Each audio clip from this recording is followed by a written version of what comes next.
जय माता रानी। आप सभी का हमारे चैनल में स्वागत है। नवरात्रि के 9 दिन 9 देवियों को लगाएं उनके मनपसंद भोग, पूरी होगी मां से मांगी हर मनोकामना। नवरात्रि के 9 दिन माता रानी के 9 स्वरूपों की पूजा की जाती है। इन 9 दिनों सभी देवियों को अलग अलग प्रसाद अर्पित किया जाता है। आइए जानते हैं किस देवी को कौन सा प्रसाद अर्पित करना शुभ माना गया है। 3 अक्टूबर से हिंदुओं के पावन पर्व शारदीय नवरात्रि की शुरुआत हो रही है। ये पर्व 9 दिनों तक चलता है, जिसमें मां दुर्गा के 9 स्वरूपों की पूजा अर्चना की जाती है। इस दौरान भक्त माता रानी की चौकी सजाते हैं और उपवास भी करते हैं। इन दिनों माता रानी के अलग अलग 9 स्वरूपों को उनका मनपसंद भोग अर्पित किया जाता है। कहते हैं ऐसा करने से माता रानी बेहद प्रसन्न होती हैं और अपने भक्तों की सभी मनोकामनाएं पूरी करती हैं। नवरात्रि पूजा श्रद्धा, भक्ति और एकाग्रता से करें। ये पर्व हमें न केवल शक्ति और साहस देता है, बल्कि हमारी आत्मा को भी उन्नति की ओर ले जाता है। वह अंधकार व अज्ञानता रूपी राक्षसों से रक्षा करने वाली, मोक्ष प्रदायिनी तथा कल्याणकारी हैं। उनके बारे में मान्यता है कि वे शांति, समृद्धि तथा धर्म पर आघात करने वाली राक्षसी शक्तियों का विनाश करती हैं। धार्मिक मान्यता के अनुसार शारदीय नवरात्रि के दौरान मां दुर्गा 9 दिनों के लिए धरती पर आती हैं और इसलिए सभी भक्त उनका धूमधाम के साथ स्वागत करते हैं। तो चलिए जानते हैं नवरात्रि के 9 दिनों माता रानी को क्या अलग अलग भोग अर्पित किए जाते हैं। प्रथम दिन मां शैलपुत्री शक्ति की देवी का पूजन करें। पहले दिन लगाएं हलवा, रबड़ी और मावे के लड्डू का भोग। नवरात्रि का पहला दिन मां शैलपुत्री को समर्पित है। इस दिन ही घट स्थापना की जाती है और फिर 9 दिनों तक नवरात्रि का उत्सव मनाया जाता है। नवरात्रि के पहले दिन माता रानी को गाय के घी से बना हुआ भोग चढ़ाने का नियम है। इस दिन आप गाय के देशी घी से हलवा, रबड़ी और मावे के लड्डू भोग के लिए बना सकती हैं। दूसरा दिन मां ब्रह्मचारिणी तप और संयम की देवी का पूजन करें।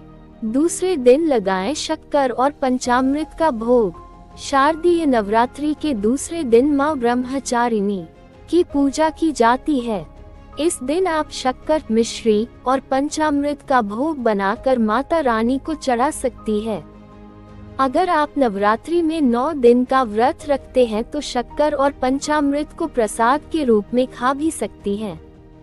तीसरा दिन मां चंद्रघंटा रक्षक शक्ति की देवी का पूजन करें। तीसरे दिन चढ़ाएं दूध से बनी मिठाई। शारदीय नवरात्रि का तीसरा दिन मां चंद्रघंटा को समर्पित होता है। इस दिन माता रानी के इसी रूप की पूजा की जाती है। धार्मिक मान्यताओं के अनुसार इन्हें दूध बहुत पसंद है, इसलिए नवरात्रि के तीसरे दिन दूध से बने पकवान भोग के रूप में चढ़ाने का नियम है। आप माता रानी को दूध से बनी मिठाई और खीर का भोग लगा सकती हैं। चौथा दिन मां कूष्मांडा सुख समृद्धि की देवी का पूजन करें। चौथे दिन लगाएं मालपुए का भोग। नवरात्रि का चौथा दिन मां कूष्मांडा को समर्पित होता है। कहा जाता है कि इन्हें मालपुए बेहद पसंद हैं, इसलिए नवरात्रि के चौथे दिन माता रानी को मालपुए का भोग लगाना सबसे शुभ माना जाता है। पांचवा दिन मां स्कंदमाता पुत्र की देवी का पूजन करें। मां स्कंदमाता को चढ़ाएं ये प्रसाद। नवरात्रि के 5वें दिन माता रानी के स्कंदमाता स्वरूप की पूजा की जाती है। इस दिन भोग के रूप में माता रानी को फल चढ़ाने का नियम है। आप नवरात्रि के 5वें दिन सेब, केला के साथ अन्य मौसमी फलों को भोग के रूप में चढ़ा सकते हैं। छठा दिन मां कात्यायनी संतान सुख की देवी का पूजन करें। छठे दिन जरूर चढ़ाएं मीठा पान। शारदीय नवरात्रि का छठा दिन ऋषि पुत्री मां कात्यायनी को समर्पित है। नवरात्रि के छठे दिन के भोग में अन्य पकवानों के साथ लौकी, शहद और मीठे पान को जरूर शामिल करना चाहिए। 7वां दिन माँ कालरात्रि, दुर्गति दूर करने वाली देवी का पूजन करें। 7वें दिन लगाएं गुड़ से बने प्रसाद का भोग। शारदीय नवरात्रि के 7वें दिन माँ कालरात्रि की पूजा की जाती है। ये दुष्टों के विनाशक के रूप में जानी जाती हैं। शारदीय नवरात्रि के 7वें दिन गुड़ से बने प्रसाद का भोग लगाने का नियम है। 8वां दिन माँ महागौरी, शुद्धता और ज्ञान की देवी का पूजन करें। 8वें दिन चढ़ाएं ये प्रसाद। शारदीय नवरात्रि का 8वां दिन माँ महागौरी को समर्पित है। इस दिन माता रानी के इसी स्वरूप की पूजा की जाती है। नवरात्रि के 8वें दिन नारियल का प्रसाद चढ़ाना उचित माना जाता है। इस दिन हरे नारियल का गोला चढ़ाने के साथ आप नारियल के लड्डू भी प्रसाद के रूप में चढ़ा सकते हैं। 9वां दिन माँ सिद्धिदात्री, सिद्धियों की देवी का पूजन करें। 9वें दिन लगाएं हलवा पूरी का खास भोग। नवरात्रि का 9वां दिन माँ सिद्धिदात्री को समर्पित होता है। इस दिन नवरात्रि पर्व का समापन होता है।